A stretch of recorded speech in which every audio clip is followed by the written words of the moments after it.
புதுக்கோட்டை, திருவண்ணாமலை, நாமக்கல், காரைக்குடி ஆகிய 4 புதிய மாநகராட்சிகளை முதலமைச்சர் மு.க.ஸ்டாலின் இன்று தொடங்கி வைத்தார்.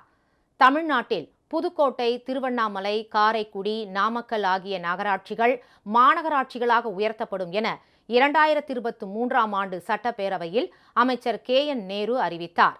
அதன்படி அந்த 4 புதிய மாநகராட்சிகளை காணொலி காட்சி வாயிலாக முதலமைச்சர் மு.க.ஸ்டாலின் இன்று தொடங்கி வைத்தார். நகராட்சி நிர்வாகம், குடிநீர் வழங்கல் துறை சார்பில் முடிவுற்ற 800 கோடி ரூபாய் மதிப்பிலான திட்டப் பணிகளையும் முதலமைச்சர் தொடங்கி வைத்தார். மேலும் 1192 கோடி ரூபாய் மதிப்பிலான புதிய திட்டப் பணிகளுக்கும் முதலமைச்சர் இன்று அடிக்கல் நாட்டினார். முன்னதாக தமிழ்நாடு காவல்துறை சார்பில் போதைப் பொருட்கள் இல்லாத தமிழ்நாடு நிகழ்ச்சியில் முதலமைச்சர் ஸ்டாலின் பங்கேற்றார்.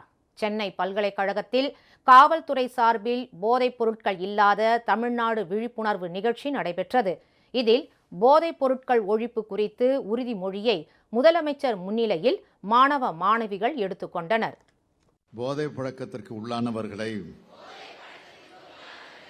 மீட்டெடுத்து நல்வழிப்படுத்த எனது பங்களிப்பை முழுமையாக தருவேன்.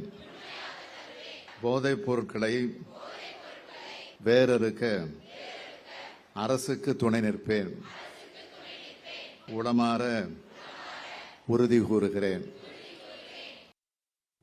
போதைப் பொருட்கள் ஒழிப்பில் சிறப்பாக பணியாற்றிய காவல் அதிகாரிகள், அலுவலர்களுக்கு முதலமைச்சர் பதக்கங்களையும் வழங்கினார்.